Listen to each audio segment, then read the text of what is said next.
Pourquoi vouloir décomposer l'entreprise, qui est un système, où tout est par nature interrelié, en processus distincts?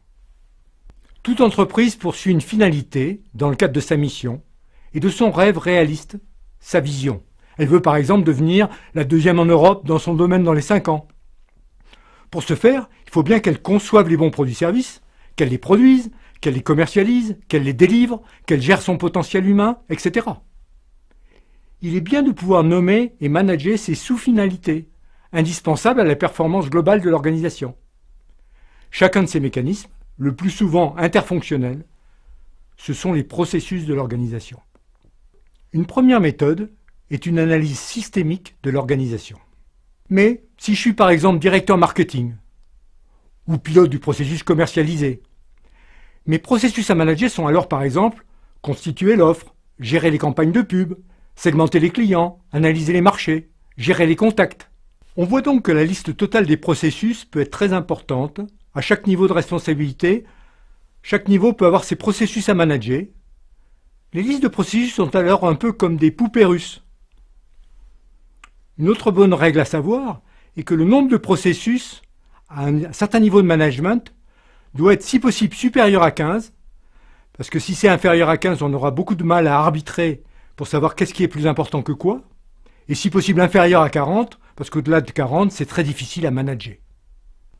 Pour s'y retrouver, il existe certaines méthodes et frameworks qui peuvent faciliter l'identification des processus de l'organisation. On peut évoquer par exemple 2 approches assez généralistes. La première est le modèle de référence de la chaîne de valeur, ou VRM. Il s'agit là de déterminer l'ensemble des étapes contribuant directement à la production de valeur, mot important, par l'organisation et pour ses clients. On pourra également utiliser SIPOC pour Supplier, Input, Process, Output and Customer, issu des domaines Lean et Six Sigma. C'est une autre approche globale et synthétique de l'entreprise autour des fournisseurs et entrées, des processus, des sorties et clients. On classera bien sûr, quelle que soit l'approche, ces processus dans les 3 catégories traditionnelles, opérationnel, support et pilotage.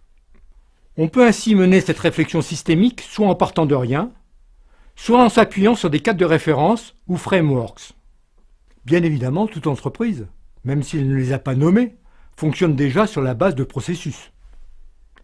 L'effort d'une approche BPM est alors de bien les repérer, de les nommer de façon adéquate et consensuelle, de bien définir leurs contours, leurs frontières, de bien déterminer leurs éléments déclencheurs, leurs sorties, de réfléchir au fond sur leurs clients, de phraser leurs finalités et de réfléchir sur la métrologie de leur performance. Comme nous l'avons évoqué pour un métier donné, comme la banque, l'assurance, l'hôpital, l'industrie manufacturière, etc., ces listes de processus existent souvent déjà.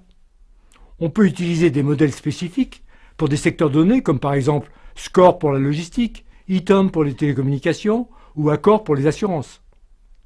Cela appartient souvent au capital intellectuel des cabinets de consultants qui, ayant connu les entreprises d'un secteur, ne veulent pas repartir à zéro quand ils entrent dans une autre entreprise du même secteur. Ils partent de ces listes génériques et les adaptent à l'organisation où ils consultent. Mais il faut savoir également que certains projets d'entreprise peuvent structurer les processus et avoir une influence importante sur leur définition. C'est le cas par exemple quand l'entreprise adopte des logiciels importants du type ERP. Ces logiciels définissent implicitement des processus, dans une certaine logique structurante. Un sujet est alors de savoir si on veut coller à ces logiques et s'y adapter, ou privilégier la logique de processus originaux de l'entreprise. Certains métiers peuvent aussi avoir des pratiques assez semblables, presque universelles pour le secteur. C'est le cas par exemple en informatique. Pour un DSI, pour un responsable informatique, il est stupide d'essayer de se réinventer la liste de ces processus. Ce sera toujours des choses comme gérer l'investissement informatique, installer des systèmes et les valider, gérer les projets, évaluer les risques, assister les clients, etc. Ces listes de processus ont été formalisées, par exemple par ITIL en production, par COVID-5 pour l'ensemble des problématiques de gouvernance des systèmes d'information. Certes, ces listes de processus ne sont pas gravées dans le marbre. Elles peuvent et doivent évoluer dans le temps et être adaptées à l'organisation. La montée de l'entreprise digitale amène notamment à des réexamens profonds. Certains changements sont aussi parfois inhérents à des évolutions plus ou moins brusques du marché ou de la concurrence, comme on peut le constater actuellement avec les phénomènes d'ubérisation par exemple. Dernier point, il faut également discuter les processus qui sortent des frontières de l'entreprise. Quel processus, quelle partie de processus doit-on sous-traiter? Quelle alliance faire pour certains processus?